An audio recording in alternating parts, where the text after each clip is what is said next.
गीता अध्याय 15 के श्लोक 16-17 में 3 प्रभु बताए हैं। ये 3 प्रभु कौन हैं? किस प्रभु की शरण में जाने के पश्चात जन्म और मरण समाप्त हो सकता है? 3 प्रभुओं में सबसे उत्तम परमात्मा कौन है? कैसा है? उसका क्या नाम है? इन सभी गूढ़ रहस्यों को जानने के लिए अवश्य सुनिए जगत गुरु तत्वदर्शी संत रामपाल जी महाराज के अमृत वचन। ये भोली आत्मा गलती करके चले गए छोड़ के इस स्थान को।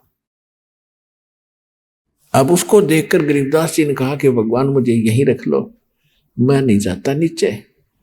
परमात्मा बोले बेटा ऐसे नहीं रख सकते। आप जब यहां आते आप भक्ति से परिपूर्ण थे और सब इच्छा से गए हो। अब मैं आपको अपनी इच्छा से लाया हूं। आप नीचे जाओ, मेरे गवाह बनो कि कौन परमात्मा है। आपने आंखों देख लिया है, ब्रह्मा विष्णु महेश से आपकी मुलाकात करा दी है, जिसको नीचे के व्यक्ति सुप्रीम पावर मानकर धोखा खा रहे। और ये धर्मराज था जो सबका न्याय लेखा जोखा करता, जो आप अभी आपसे मुलाकात कराई थी।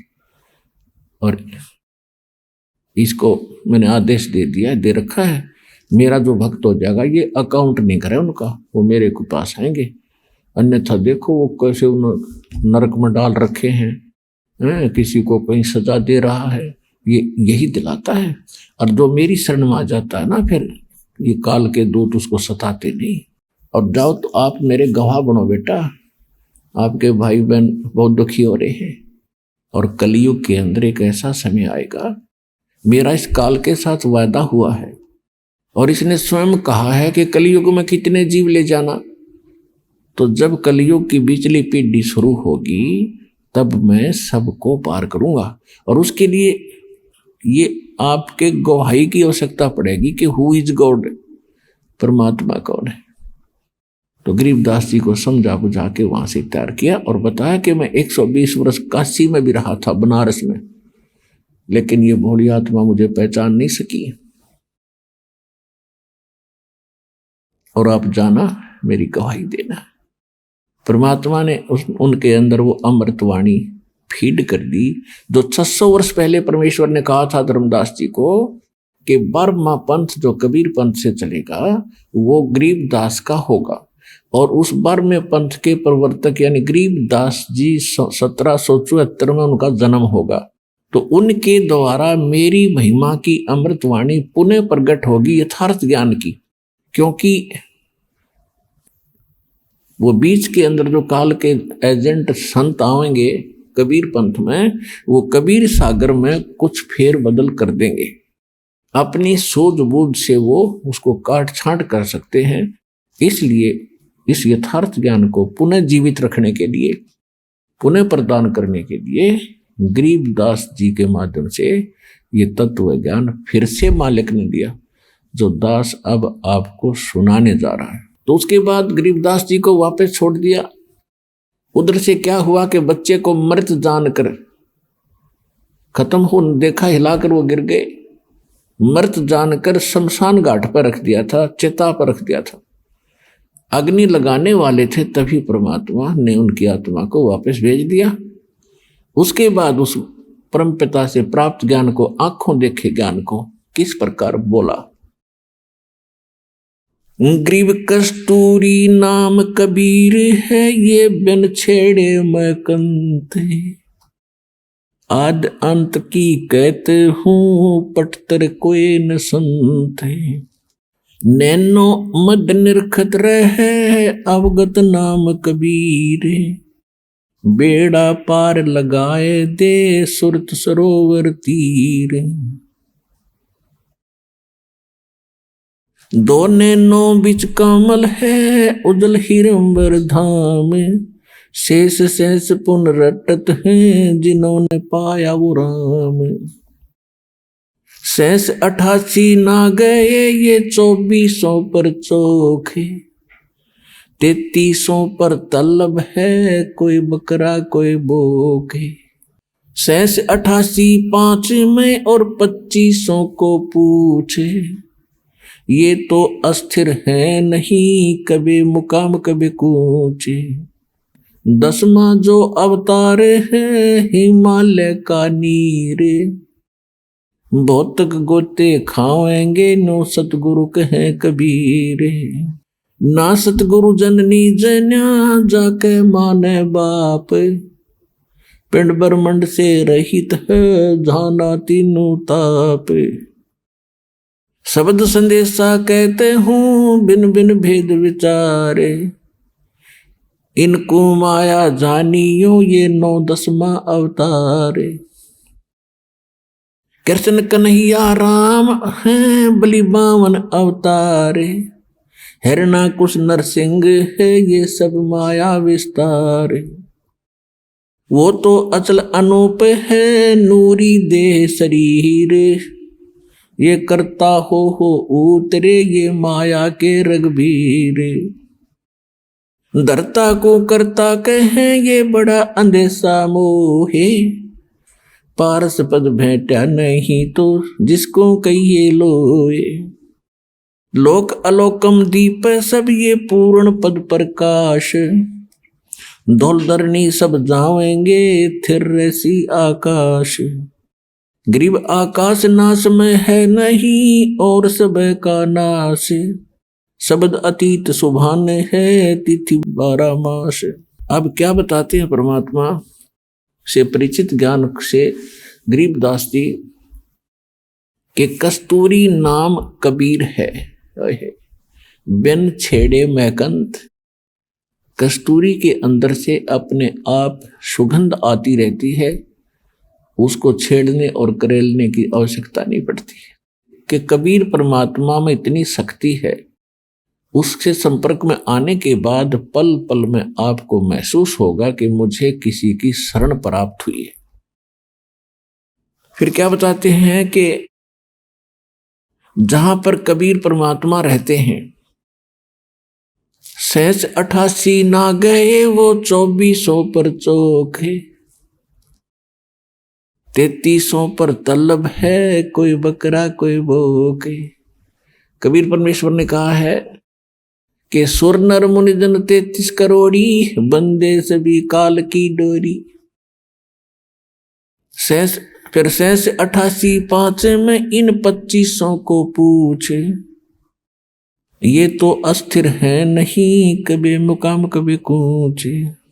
अब सभी की सतिथि बता रहे हैं गरीबदास जी, क्योंकि ये सूक्ष्म वेद है, ये वेद है, केवल ये चौपाई और दोहे नहीं है, इनके अंदर गूढ़ रहस्य है, जिस कारण से इनको आज तक हम समझ नहीं सके।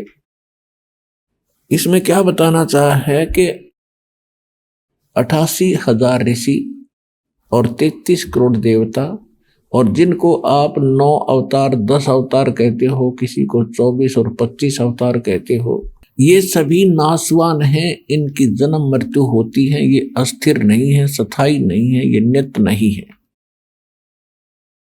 और आप यहां इस लोक में आकर गलत साधना करके, और क्या स्थिति होगी आपकी। मेरे हंसा भाई हंस रूप था जब तू आया, अपना स्वरूप भूल में भूला, तात जीव कहाया। मेरे हंसा भाई हंस रूप था जब तू आया, जब तो सतलोक से आया एक नेक आत्मा था, भक्ति से परिपूर्ण था, एक लाल था। अब तू इस काल का फंस गया, इसने पहले तो आपको रखा ऊपर स्वर्ग महास्वर्ग ब्रह्म लोक में। वहां ये क्या करता है, आपकी पूंजी से, आपके पुनों से को वहां सारे डिपॉजिट करवा लेता है जाते ही, और उनमें से अपना इसने विधान बना रखा है।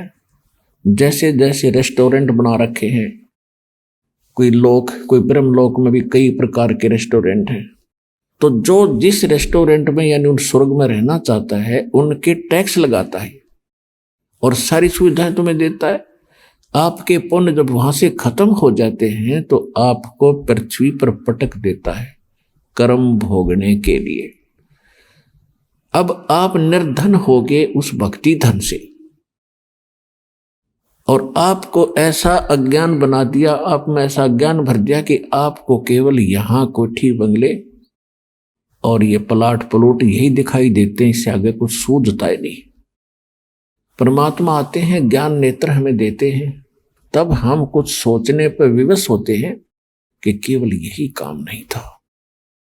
अब क्या बताते हैं परमात्मा गरीबदास साहिब जी परमात्मा से प्राप्त ज्ञान को, कि लाल से हीरा भया, हीरे से भया मोत, मोती से शीशा भया, जो बिसरा जात और गोत,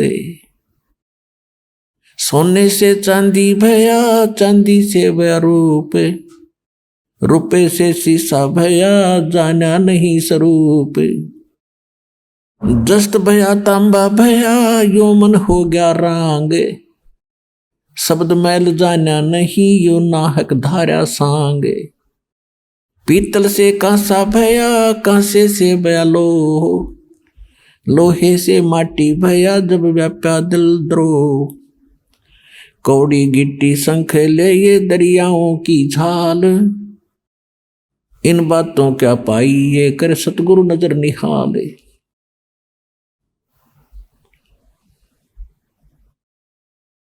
अब क्या बताते हैं कि जब तू वहां से आया लाल था, पहले आपको ब्रह्मलोक में रखा, फिर नीचे ब्रह्मा विष्णु महेश के कोम स्वर्ग है उनमें, फिर कोमन स्वर्ग में आपकी पूंजी कम करते करते फिर आपको पटक दिया पृथ्वी पे।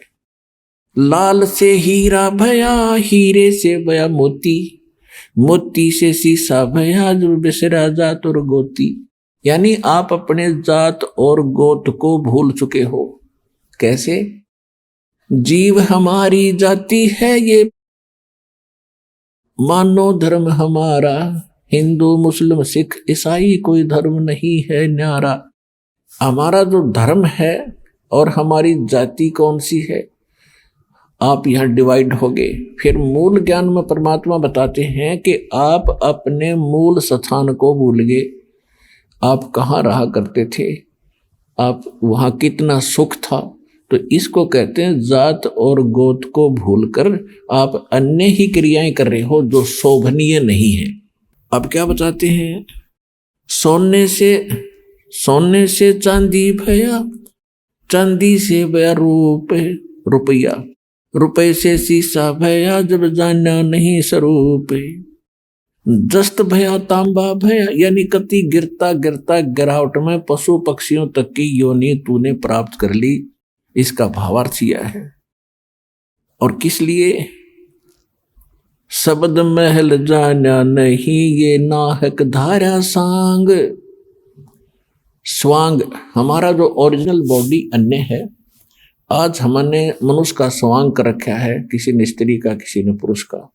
फिर हम गधे का स्वांग करेंगे मनुष्य जीवन समाप्त करके भक्ति ठीक ना होने से, फिर हम गधे का स्वांग करेंगे, फिर कुत्ते का स्वांग भरेंगे, यानी ऊपर का कौर बदल लेना स्वांग कहलाता है। इससे बचने के लिए क्या बताया है, घट में शोक सिलसिला, ये सूतक बड़ा अंधेर, ये दम गिनती के दिए भाई, फेर सके तो फेर।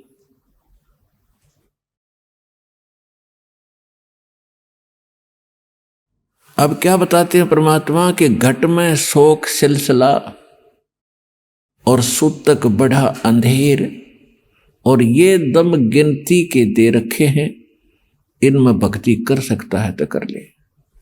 जैसे कई भक्त कहते हैं कि ऐसे ऐसे हमें बहुत सा काम है, ऑफिस में बहुत काम रहता है, बैंक में लगे सारा दिन टाइम ही नहीं मिलता है, और घर आते हैं तो और कई प्रकार की समस्याएं होती हैं। कोई कहता है कि बुढ़ापे में भक्ति करेंगे, अभी तो बहुत से काम करने हैं। परमात्मा कहते हैं इस मनुष्य शरीर के अंदर जीव को चांस मिला है परमात्मा पाने का, और ये अटपट करके आप इसको बर्बाद करना चाहते हो तो आपको ज्ञान नहीं है बिल्कुल भी। क्या बताते हैं कि घट में शोक सिलसिला और सूतक बढ़ा अंधेर, अज्ञानता के कारण आपकी एक समस्या खत्म होती है, दूसरी तैयार हो जाती, कर लेते हो। उसको ऐसे करना था, उसको ऐसे करना था, वो कहाँ गया, उसको ऐसे हो गया, अब हानि होगी, अब मुझे लाभ हो गया, लाभ हो गया तो कुछ और चार करूंगा। परमात्मा कहते हैं ये गिनती के श्वास हैं आपके, गिन कर डाल रखे, एक श्वास भी आपको एक्स्ट्रा नहीं मिलेगा। और जिस दिन वो श्वास पूरे हो जाएंगे, आपकी कोठी, आपके बंगले और ये कार, ये परिवार न्यू का न्यू रह जाएगा। आप कहीं कुत्ते बनकर और धूम लगा कर घूम रहे होगे। तो परमात्मा कहते हैं अगर कुछ किया जाता है तो इसी में करना पड़ेगा जो आप जिससे फ्री होकर फिर भक्ति की सोच रहे हो, या महागलती है आपकी। क्योंकि परमात्मा ने स्वयं आकर के लीला की थी, एक जुलाहे का काम कराया और एक गृहस्थ जीवन जीकर दिखाया। बाकी उनके कोई पत्नी नहीं थी परमात्मा कबीर जी के, और ना उनके कोई माता पिता थे और न ही उनके पुत्र पुत्री थी। पुत्र पुत्री तो उन्होंने 2 बच्चों को, मुर्दों को जीवित किया था किसी परिस्थितियों में, कि ताकि ये भोले व्यक्ति मुझे पहचान सकें कि मैं गॉड हूं, भगवान हूं।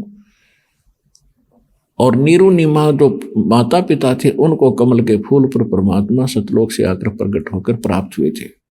ये इतना परिवार था उनका। तो हमें ये बताना चाहते हैं कि आपका भूल लाग रही है कि अब तो बहुत काम है, फिर देखूंगा, या गलती मत कर। अब क्या बताते हैं, घट में शोक सिलसिला ये सूतक बड़ा अंधेर, और ये दम गिनती के दिए तू फेर सके तो फेर।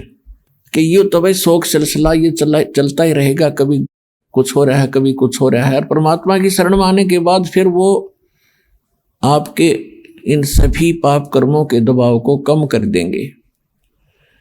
उसके लिए उदाहरण दिया है कि एक SHO पुराने समय में एक दरोगा अपनी घोड़ी पर बैठ कर किसी दूसरे गांव में जा रहा था किसी कार्यवश। जून का महीना, हरियाणा राजस्थान का यह क्षेत्र।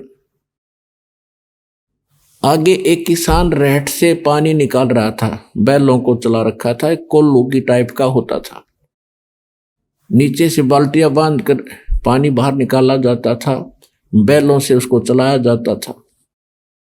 तो उस समय ऐसे ही ये टेक्निक होती थी, बाल्टियां बांध रखी थी पीपे की, और लकड़ के वो लठ एक पाट बना रखी थी जिसको बैलों से घुमाया जा रहा था। तो वो सारा ही शोर बहुत करता था, उसमें ची चू चू चू बहुत होती थी। अब दरोगा जी को प्यास लगी, दोपहर 12 बजे का समय, उधर से घोड़ी भी प्यासी थी। तो उसने देखा कि सामने पानी निकाल रहा है किसान, वहां पानी पीऊंगा और घोड़ी को पिलाऊंगा। अब वो निकट आया घोड़ी सबके ऊपर बैठकर, तो उसमें वो शोर हो रहा था रेट चलने से, चू चू ची ची चू चू। तो दरोगा ने कहा उस किसान से कि किसान, इस चू चू को बंद कर, मेरी घोड़ी बिदक रही है। वह घोड़ी भाग रही थी वापस। उसने वो रेट बंद खड़े कर दिए, बैल रोक दिए, वह चू चू बंद होगी। वो घोड़ी को लेकर निकट आया तो तब तक पानी फील्ड में, खेत में जा चुका था, पानी पी लिया था खेत में, पीने योग्य स्टॉक नहीं था। तो दरोगा जी ने कहा किसान पानी निकाल। उसने बैल चलते कर दिया, फिर चू चू हुआ, घोड़ी फिर भाग गया 10 किला दूर। तो उसने कहा ये चू चू बंद कर। किसान ने फिर बैल रोक दिया, फिर निकट आया, पानी नहीं मिला। उसने कहा फिर पानी चला, पानी चलाते वो फिर चू चू शुरू हुई, घोड़ी भागी। किसान ने कहा दरोगा जी, इस चू चू में पी लो, पीना है तना दोनों मरोगे, क्योंकि पानी चू चू में मिलेगा। तो पुण्यात्माओं, इस काल ने आपके यहाँ चू चू ला रखी है, इस चू चू में पी गए तो पी गए, ना तो फिर दुर्गति भारी हो जाएगी।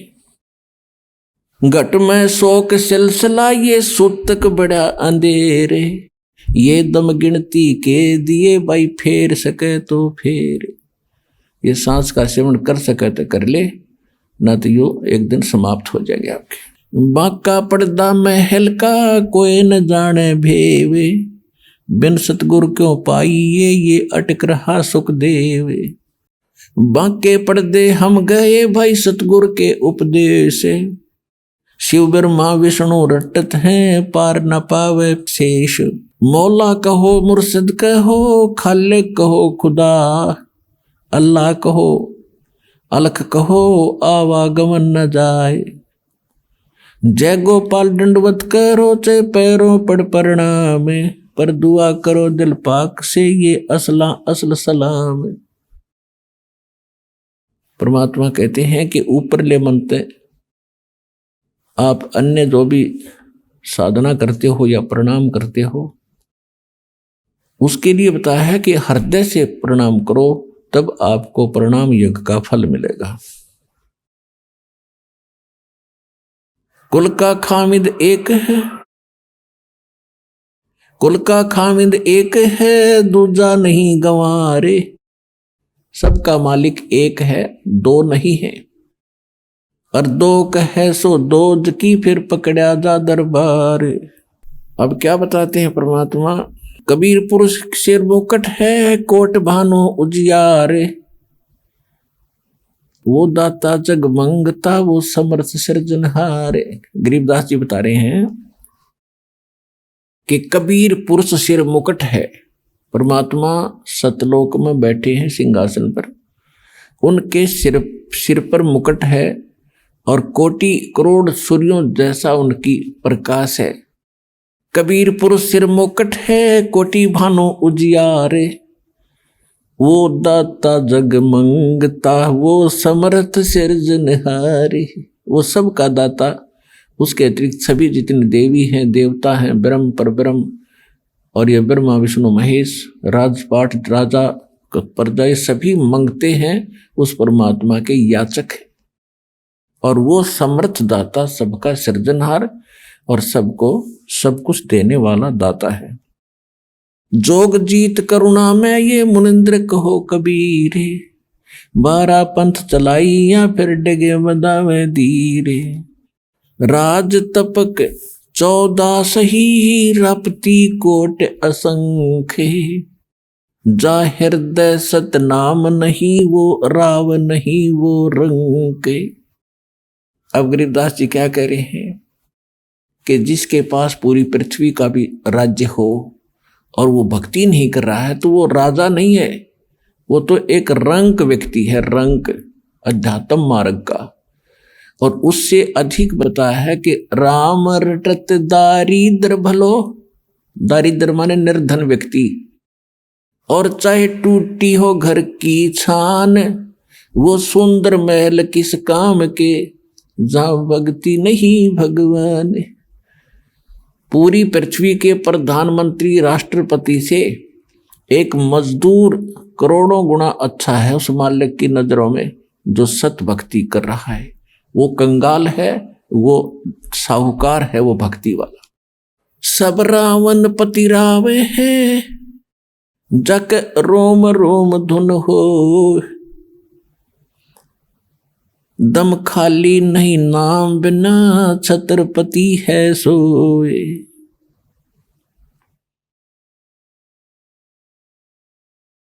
हम सुल्तानी नानक तारे दादू को उपदेश दिया।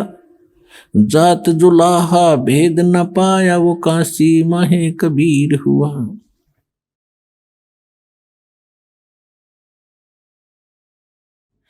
नानक तो निर्भय किया वही गुरु सत जाने।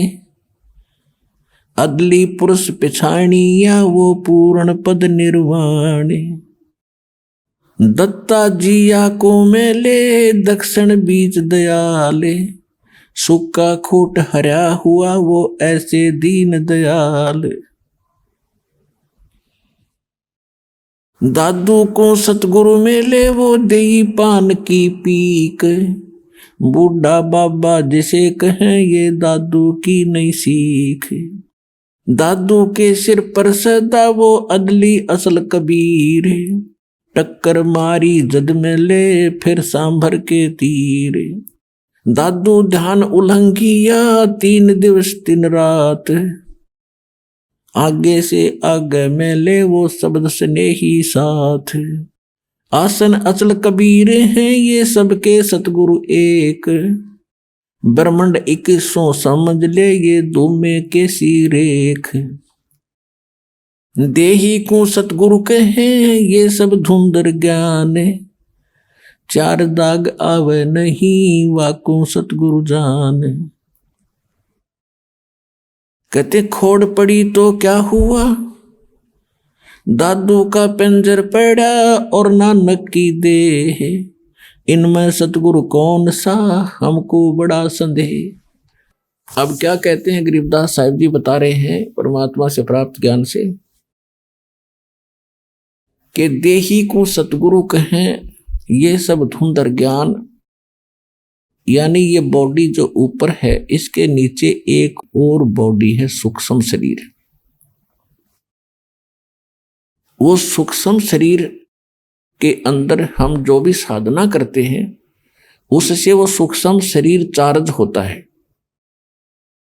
और जो गुरु पद पर होते हैं सतगुरु होते हैं तो जो अंदर जो शरीर है उसमें उनकी शक्ति होती है। ऊपर के शरीर को तो ऐसा समझो जैसे सर्प कांचुली छोड़ जाता है, ये ऊपर की कांचुली है, अंदर वो सर्प अलग था।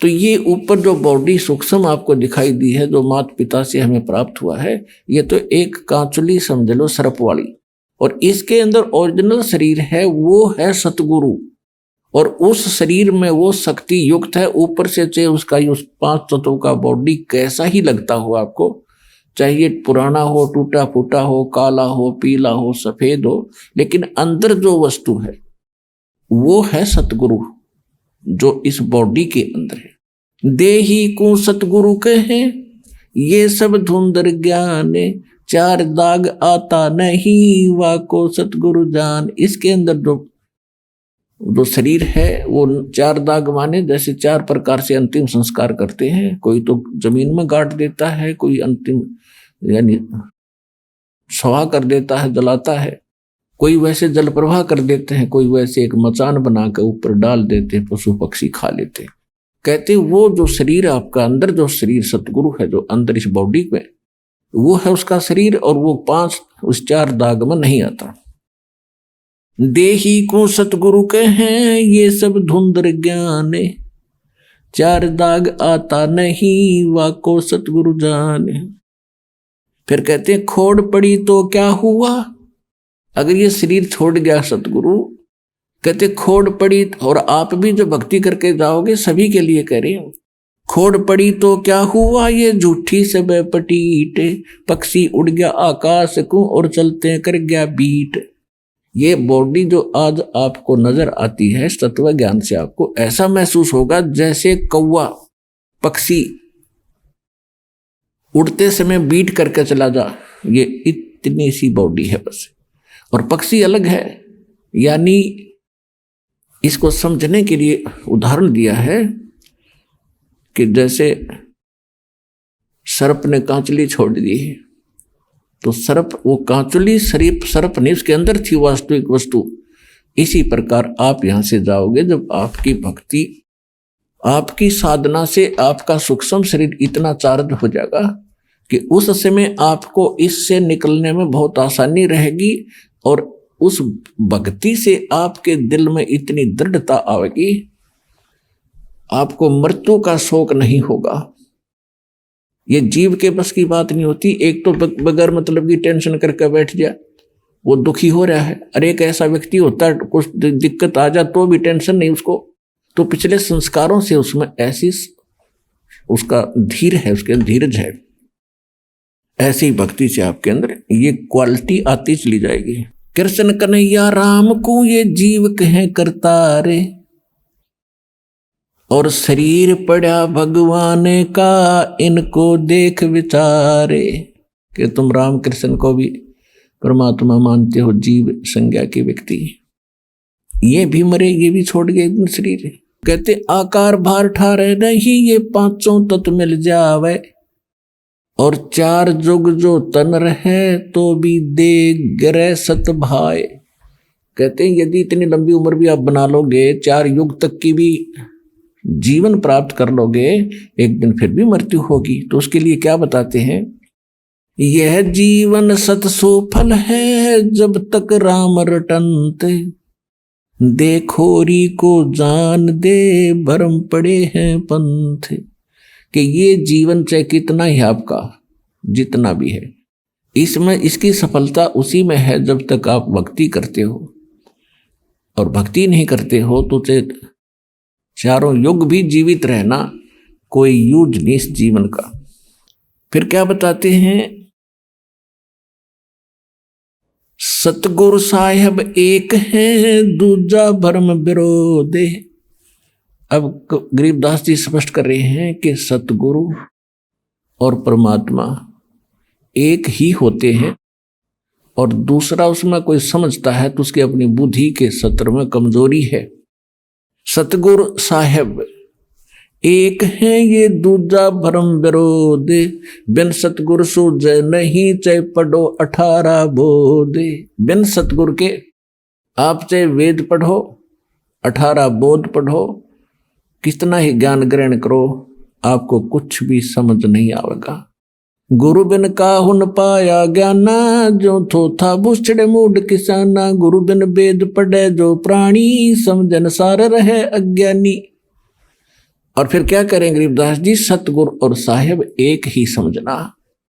यानी ये ज्ञान जो आज आपको मिल रहा है ये भगवान बिना नहीं बताया जा सकता, और भगवान इस दास पर राजी है।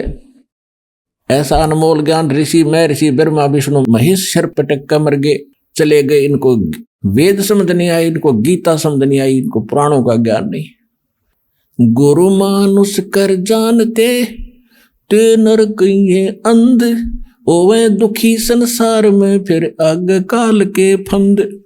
तो यहां भी गरीबदास जी कह रहे हैं, सतगुरु साहेब एक है ये दूजा भरम विरोध, और बिन सतगुरु सूझे नहीं चाहे पढ़ो 18 बोध। गल घोटा गुरुआ घने ये फांसी दे अड़ाए, और 12 तिलक बना के फिर जमपुर दे धकाए। अब क्या बता रहे हैं गरीबदास जी के ये झूठे गुरु, ये गल घोटा गुरु घने कह देते हैं गुरु बदलना नहीं चाहिए, और गुरु का पद प्राप्त करके ये कोरा नकली ज्ञान देते हैं, उनके विषय में कहते हैं गल घोटा गुरु गणे, और ये फांसी दे अड़ाए, बांध देते हैं इनको कि ये मेरे शिष्य हैं, किसी और की सत्संग में नहीं सुनना है, और उनके पास ज्ञान नहीं है तो कहते हैं 12 तिलक बना के 12 तिलक माथे का बना लेंगे, बड़ा महापुरुष और विद्वान नजर आवेगा, और कहते हैं फिर काल के लोक में धक्का दे देते तुमको गलत साधना करवा के।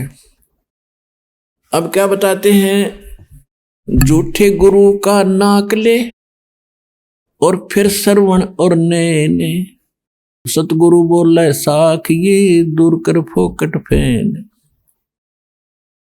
अब यहां पर गरीबदास जी थोड़ा सा हम उनको सतर्क कर रहे हैं और धमका रहे हैं कि कितने नालायक आदमी है जो झूठे गुरु हैं, इतने अनमोल जीवन को नाश कर रहे हैं। एक श्वास मनुष्य जीवन के एक श्वास की कीमत बताते हैं। कबीर कहता हूं कहीं जाते हूं और कहूं बजा के ढोले, श्वास जो खाली जात है भाई 3 लोक का मोले। एक मनुष्य का सांस कितना कीमत है, और ये एक मनुष्य जीवन को बर्बाद कर देते हैं जिसमें करोड़ों अरबों सांस जाते हैं उनके। तो कितना नाश कर दिया इन लोगों ने, कितनी हानि कर दी, तो उनको कितना दंडित करना चाहिए वो बता रहे हैं। झूठे कहते झूठे गुरु को झटक दे और शेष स्वामी को फूके, या मैं दोष जरा नहीं शब्द कहा हमको के। अब यहां गरीबदास जी यानी एक ऐसे भाव से कह रहे हैं ये, क्योंकि साधु संत किसी को फूकने के लिए या मारने के लिए नहीं कहते, नो कह रहे न फूक दे परे न, यानी एक तरफ पटक दे हमारा काम नहीं, बस इतनी सी बात है।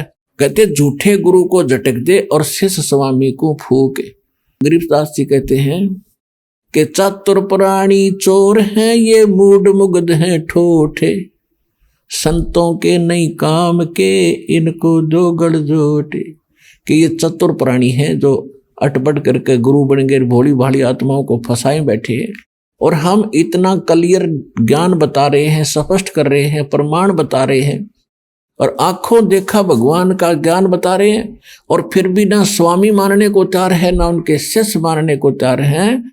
तो उसके विषय में कहा है कि झूठे गुरु को झटक दे, पड़ा रहने दे उसने, और सिर स्वामी को फूक, यानी उनको पड़ा रहने दे। ना मानते तो समझाने का फर्ज बनता है, उनके साथ खसे नहीं। या मैं दोष जरा नहीं शब्द कहा हमको, सतगुरु सतगुरु क्या कहे ये शब्द अतीत पहचाने, रोम रोम में तेज है कोट सूर सचिबान। गरीबदास जी कहते हैं झूठे गुरु का लित्र लावे और घरते काट घसीटे, और या के पीटे पाप नहीं है उसने निश्चय पीटे। पीटन का अर्थ है कि उसको स्वीकार नहीं करे, उसकी बातों में नहीं आवे, और उसको फिर घर पे आने से भी विरोध करे कि बस बतेरे दिन आपने हमारा नाश कर लिया, खाना खाओ और जाओ। इतना सा उसके साथ लगाव रखे। अब सूक्ष्म वेद के अंदर आगे क्या बताते हैं परमात्मा, गरीबदास जी बता रहे हैं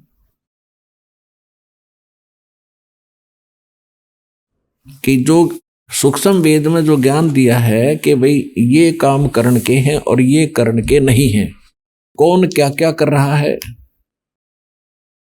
एक वैदे का अंग है गरीबदास जी महाराज का, उसमें क्या बताया है कि जो इस प्रकार के साधक हैं वो अपना जीवन व्यर्थ कर रहे हैं। कैसे? सट दर्शन सट बेख कहावे, बहुविध दूंदो दार मचावे, ये तीर्थ व्रत करत तरबीता, वेद पुराण पढ़त है गीता। सट दर्शन ये 6 प्रकार के भेख हैं, जैसे कोई वैष्णव, कोई नाथ, कोई कनपाड़ा नाथ, कोई सन्यासी, गिरिपुरी। कहते हैं इनको अगर आप देखोगे, जनसाधारण इनकी क्रियाओं को देखता है तो बड़ा आकर्षित होता है और ये सोचता है भी महापुरुष पड़ा है। कैसे? जैसे गर्मियों के दिनों में 5 धूने लगाकर बीच में बैठ जाता राख लपेट के। आम आदमी तो नो समझा भी महात्मा के कमाल है। तो और फिर सर्दियों के दिनों में, जैसे सर्दियों के मौसम में एक टपाई के ऊपर एक मटका रखेंगे, उसमें सैकड़ों सुराख बना लेंगे, उसमें पानी डालने जाएंगे और नीचे बैठ जाएगा। पो के महीने में, जनवरी के महीने में आम आदमी तो वैसे ठुठ रहे, स्वेटर जर्सी पहने हुए भी सर्दी लग रही है, और वो बैठा उस ठंड में नीचे। तो आम आदमी ने सोचा भी महात्माएं पड़ा है। परमात्मा कहते डंब करें डूंगर चढ़े, ये अंतर छिन्नी झूले, जग जाने बंदगी करें, ये बोवे सूल बबूल। ये तो डले ढोरे। अब क्या बताते हैं? सट दर्शन सट भेष कहावे, और बहुविध दूंदो धार मचावे, तीर्थ व्रत करें तरबीता, ये वेद पुराण पढ़त है गीता। वेद पढ़े, पुराण पढ़े और गीता, और क्या कहेगा पता नहीं इनको। अब संस्कृत में घोट लिया, आरती की तरह बोल दिया, श्रोता अशिक्षित। इन्होंने सोचा महापुरुष है भाई, कमाल कर दिया इसने तो, संस्कृत बहुत आवे है। ओ हो बस क्या बात के नाम ले लो इस तरह। कक्का पता नहीं था। इस प्रकार के ड्रामाबाजी में हम मूर्ख बने रहे, क्योंकि हमें स्वयं ज्ञान नहीं था।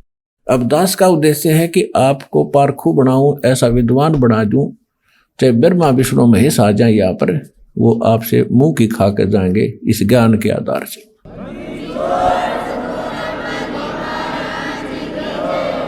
चार संप्रदा 52 द्वारे, जिन्हों नहीं निज नाम बेचारे, अरमाला घाल हुए हैं मुक्ता, ये सटदल उआ बाई बकदा। ओए होए, 4 संप्रदा 52 द्वारे, और जिन्हों नहीं निज नाम बेचारे। कोई कुछ नाम देता है, कोई कुछ नाम देता है, कोई कुछ साधना का मंत्र बताता है। कहते हैं गीता पढ़ते हो, वेद पढ़ते हो, वेद और गीता में है कहीं ये मंत्र जो तुम दीक्षा देते हो? वेदों में यजुर्वेद अध्याय नंबर 40 के मंत्र नंबर 15 में केवल एक ओम मंत्र है। ओम कर्तु समर किलबे समर कर्तुम समर। ओम नाम का जाप काम करते करते सिमरण करो, विशेष कसक के साथ, विशेष कसक के साथ, यानी सच्ची श्रद्धा से जाप करो। और मनुष्य जीवन का मूल कर्तव्य जान कर ये भक्ति करो। तो ये तो ब्रह्म का जाप है। और यजुर्वेद अध्याय नंबर 40 के मंत्र नंबर 10 में वेद ज्ञान दाता वही है जो गीता ज्ञान दाता। वो कहता है कि कोई तो परमात्मा को संभवात कहता है, संभवात माने जन्म लेने वाला, और कोई उसको असंभवात कहता है कि वो जन्म नहीं लेता। संभवात कहने वाले आकार में आए अवतार मानते हैं और असंभवात उसको निराकार मानते हैं। तो परमात्मा कैसा है इसकी जानकारी तत्वदर्शी संत बताते हैं, उनसे पूछो, विस्तार के साथ बताएंगे। तो इससे सिद्ध है कि वेद ज्ञान और गीता ज्ञान ये दोनों इनकम्प्लीट हैं, लेकिन गलत नहीं कह सकते इन ज्ञानों को। फिर यजुर्वेद अध्याय नंबर 40 के मंत्र नंबर 17 में कहा कि वो पूर्ण परमात्मा तो गुप्त है और मैं ब्रह्म हूं, वेद ज्ञान दाता कहता है, और मैं ब्रह्म लोक रूपी दिव्य आकाश में रहता हूं और मेरा एक ओम मंत्र है। तो ये बाकी मंत्र कहां से घसीट लाए ये? इसी प्रकार श्रीमद् भगवत गीता अध्याय नंबर 8 के श्लोक नंबर 13 में पूरी गीता में साधना का एक मंत्र है, ओम इति एकाक्षरम ब्रह्म विहारण माम माम अनुसमरण यह प्रयाति तदंदेहम सयाति परमाम गति। मुझ ब्रह्म का गीता ज्ञान दाता कहता है, मुझ ब्रह्म का, क्योंकि श्री कृष्ण में प्रवेश करके ये ब्रह्म काल बोल रहा है। 11वें अध्याय के 32वें श्लोक में गीता में कहता है कि मैं काल हूं, सबको खाने के लिए आया हूं। श्री कृष्ण काल नहीं थे, उन्होंने पहले कभी काल नहीं कहा, फिर बाद में कभी अपने आप को काल नहीं कहा। श्री कृष्ण के शरीर में वो खुद बोल रहा था। तो ये कहता है मुझ ब्रह्म का केवल एक ओम मंत्र है, इसकी अंतिम सांस तक भक्ति करता हुआ जो जाता है वो मुझे इस ओम से प्राप्त होने वाली परम गति प्राप्त करता है। इसी प्रकार सूक्ष्म वेद में कहा कि नाम उठत नाम बैठत नाम सोवत जागवे, नाम खाते नाम पीते नाम से ती लागवे। यानी सभी सदग्रंथ और सूक्ष्म वेद से जो साधना जिस ग्रंथ की मिलती है वो ग्रंथ वहां तक ठीक है। तो वेदों में यही है, गीता में यही है, लेकिन वहां उन्होंने ऑप्शन छोड़ दिया है कि ये कंप्लीट साधना नहीं है। गीता अध्याय नंबर 17 के श्लोक नंबर 23 में कहा है कि पूर्ण परमात्मा के पाने का ओ मंत्र तो गीता ज्ञान दाता कहता मेरा मंत्र है, और उस सच्चिदानंद घन ब्रह्म को पाने का, परम अक्षर ब्रह्म को पाने का, वो 3 मंत्र का जाप है। ओम तो सीधा ब्रह्म का, तत्व और सत्य ये 2 सांकेतिक है। ये तत्वदर्शी संत बताओगे, उनसे पूछो। तो वो तत्वदर्शी संत ये दास रामपाल दास है इस विश्व में।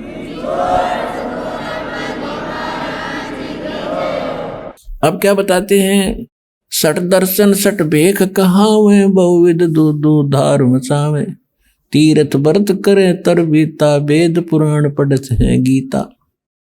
तीर्थों पे जाने का कहीं गीता में लिखा है? व्रत करने का गीता जी में लिखा है? नहीं लिखा है।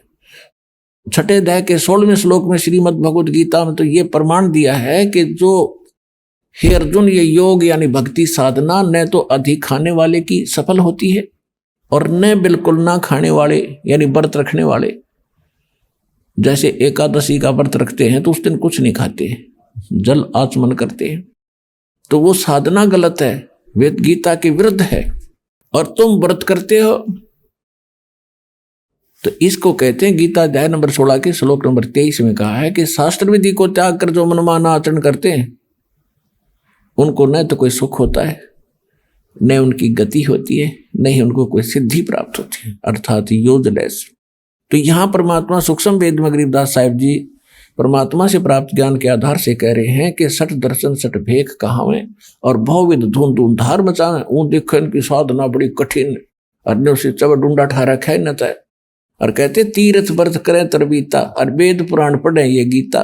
खाक पढ़ा फिर गीता को उन्होंने, 4 संप्रदा 52 दवारे, जिन्हों नहीं निज नाम बेचारे। उन्होंने निज नामों को के ऊपर कभी सोचा भी नहीं, देखा देखी जो गुरु ने दे दिया आगे वो देने लगे। ये साधना गलत थी। और माला घाले हुए हैं मुक्ता, 4 माला पैर करने सोचा होगे पार। सट दल उआ बाई बकदा, उआ बाई बक क्या करते, इनको कोई ज्ञान नहीं था। श्री कृष्ण को सर्वेश्वर महेश्वर ब्रह्मा विष्णु महेश अजरो अमर है, इनके कोई माता पिता नहीं, इसको उआ बाई कहते हैं। अटपट बकवास करते थे ये। माला घाल हुए हैं मुक्ता, ये सट दल उआ बाई बकदा। बैरागी बैराग न जाने, बिन सतगुर नहीं चोट निशाने। ये बैरागी बन गए, घर छोड़कर चले गए। कहते हैं बैरागी बैराग ना जाने, और बिन सतगुर नहीं चोट निशाने। बिना सतगुर के ये ठीक ठिकाना नहीं मिल सकता, आपको सही ज्ञान वो नहीं प्राप्त हो सकता। 12 बाट बिटम बिलोरी, सट दर्शन में भक्ति ठगोरी। इन सभी जितने भी अन्य पंथ बने हुए हैं, इनमें सब ठगी की भक्ति है, यथार्थ भक्ति नहीं है, भ्रम भक्ति है। सन्यासी 10 नाम कहावे, और शिव शिव करे नसन से जावे। निर्वाणी नीकछ निसारा, भूल गए वो ब्रह्म द्वारा। सन्यासी 10 नामी सन्यासी कहते हैं शिव जी के भक्ति और शिव शिव करेंगे, और संसार उनका समाप्त नहीं है।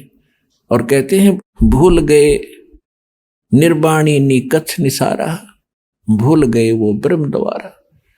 उनको परमात्मा ब्रह्म तक का भी ज्ञान कोई ना, ब्रह्मा विष्णु महेश तक भूले बैठे। गीता अध्याय नंबर 7 के श्लोक 12 से लेकर 15 में यही कहा है कि तीनों गुण रजगुण ब्रह्मा सदगुण विष्णु तमगुण शिव जी की जो भक्ति करते हैं, ये इन्हीं तक इनकी सीमित है बुद्धि है। ये मेरी भक्ति भी ना करते, गीता ज्ञानदाता ब्रह्म कहता है।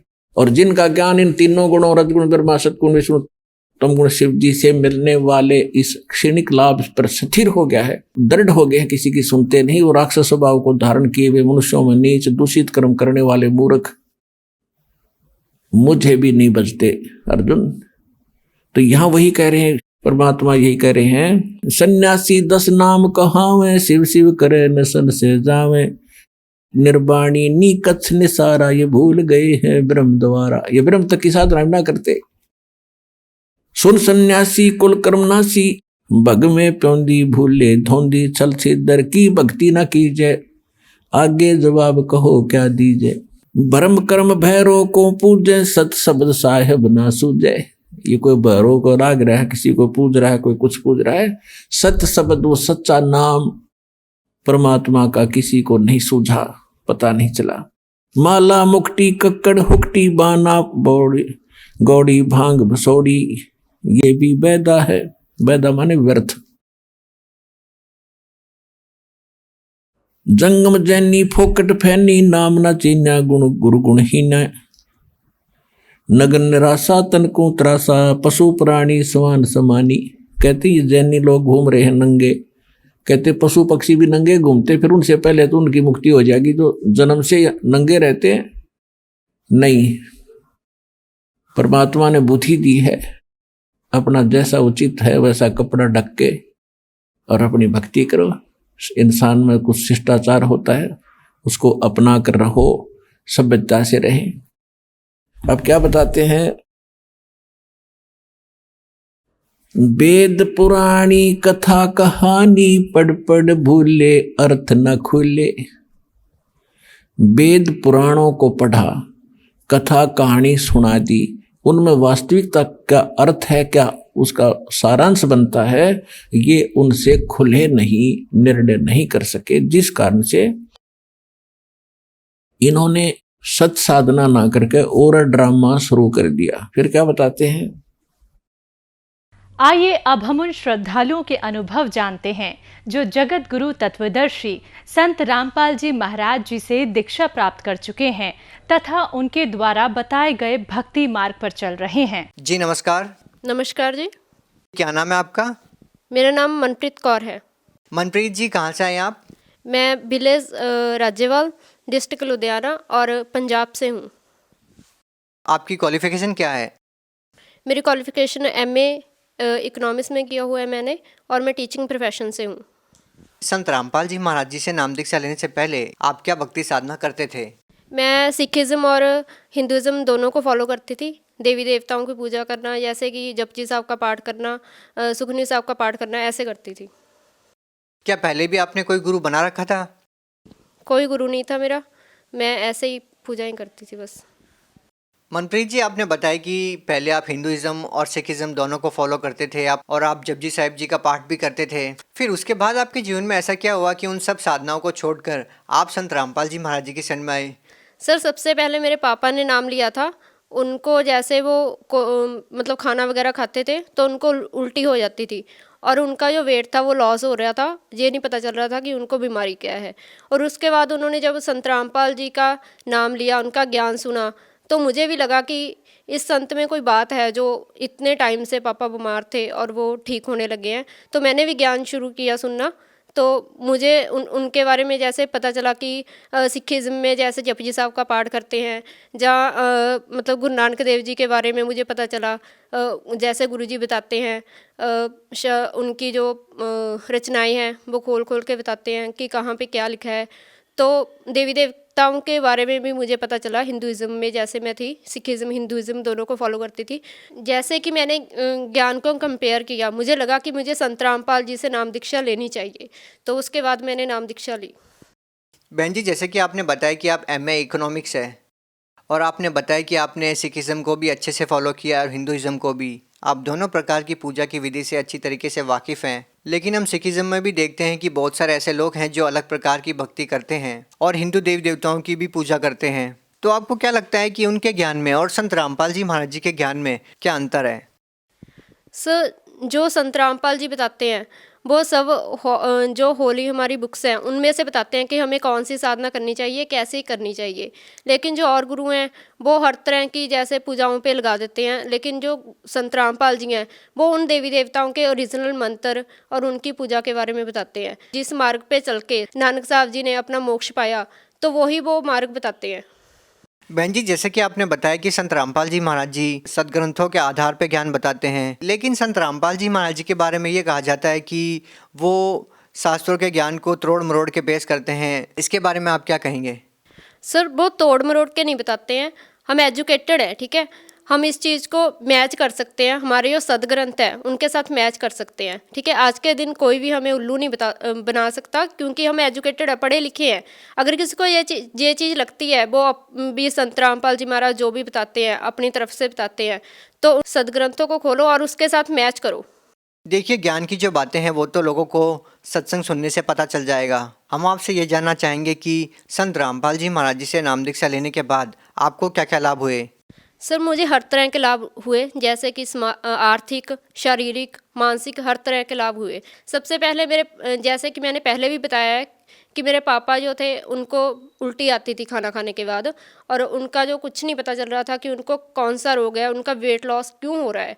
जब वो संत रामपाल जी महाराज की शरण में गए, उन्होंने सत्संग सुना और उनसे नाम दीक्षा ली, तो उस दिन उन्होंने हमें फ़ोन किया और कहा कि बेटा, मैंने 3 फुलके खाए हैं आज, और मैंने आज पेट भर के खाना खाया है, आज मैं बिल्कुल ठीक हूँ। और हमें इतनी खुशी हुई, हमें मतलब कि उसी टाइम लगा था कि संत रामपाल जी महाराज में कोई तो बात है।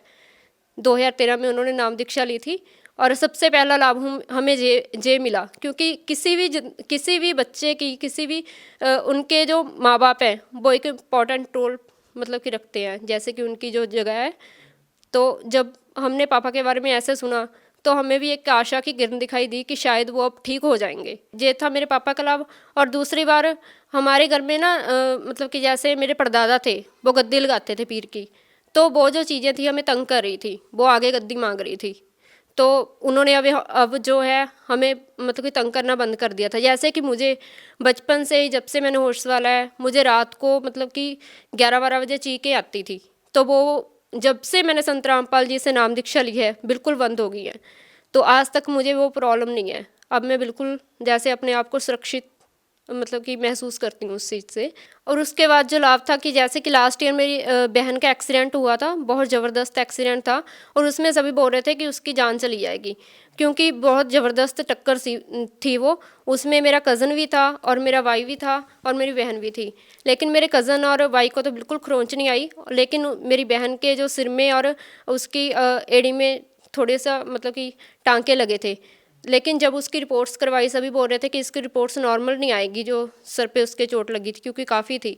तो लेकिन वो रिपोर्ट्स भी नॉर्मल आई और बहुत जल्दी उसने रिकवरी मतलब कि उस कर ली इस चीज़ से। और उसने बाद में बताया कि मेरे पास संत रामपाल जी महाराज खड़े थे, मुझे ऐसे लगा जैसे उन्होंने मेरी रक्षा की हो। और उसके बाद जो थे उसके बाद जैसे कुछ महीने पहले मेरे प्लेटलेट्स घट गए थे, लेकिन फिर भी मैं कंटिन्यू जॉब पे भी जा रही थी, मेरी एक भी छुट्टी नहीं हुई, लेकिन वो बहुत ही जल्दी उस चीज़ की भी रिकवरी हुई। और मेरी दादी जी के भी प्लेटलेट्स घट गए थे, उनके सिर्फ 25,000 रह गए थे, उनकी भी रिकवरी इतनी जल्दी हुई। डॉक्टर बोल रहा था कि ये बचेंगी नहीं, मैं तो जवाब दे रहा हूँ, इसको आगे रेफ़र कर रहा हूँ, लेकिन फिर भी कोशिश की। मतलब कि उनका विश्वास इतना था संत रामपाल जी पे कि उन्होंने कहा कि नहीं, मैंने आगे नहीं जाना, अगर परमात्मा ने ठीक करना होगा तो यहीं पे कर देंगी। लेकिन जब हमने रिपोर्ट्स करवाई दूसरे दिन तो उनके प्लेटलेट्स मतलब कि इंक्रीज़ होने शुरू हो गए थे अपने आप ही। देखो जी, ये तो रही आपके शारीरिक लाभ की बात। पहले आप आध्यात्मिक लाभ की बात कर रहे थे, तो हम आपसे ये जानना चाहेंगे कि आपको आध्यात्मिक लाभ क्या मिला? सर, जैसे कि आपने आध्यात्मिक लाभ की बात की, तो बचपन से ही मेरा ये मतलब मेन ऑब्जेक्टिव था कि मैंने मोक्ष मार्ग को अपनाना है। तो जब संत रामपाल जी महाराज का मैंने सत्संग सुना, उनका ज्ञान मुझे समझ में आया, तो मुझे लगा कि यहाँ पे मुझे पूर्ण मोक्ष की मतलब कि जैसे एक आशा दिखाई दी।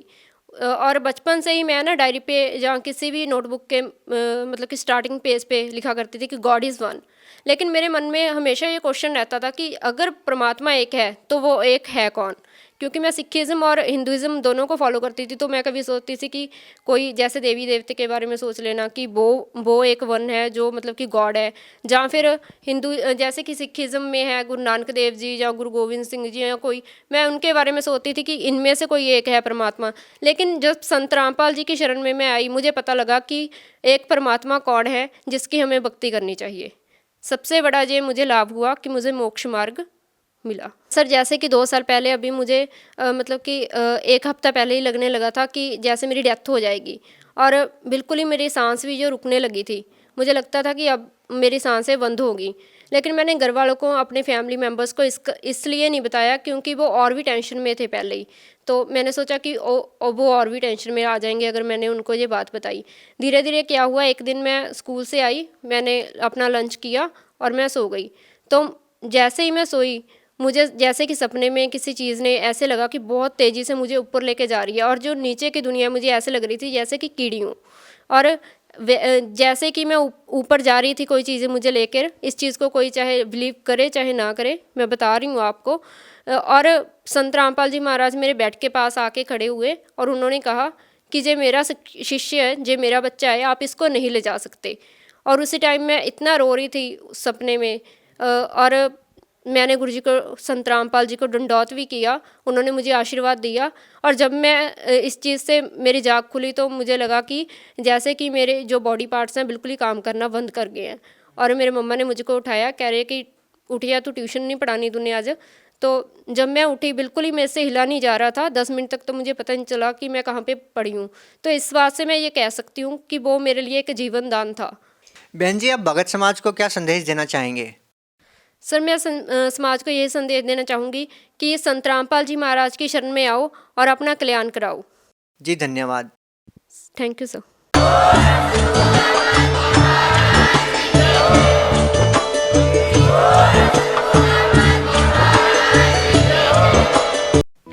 आप सुन रहे थे जगत गुरु तत्वदर्शी संत रामपाल जी महाराज के मंगल प्रवचन। अधिक जानकारी के लिए संपर्क करें।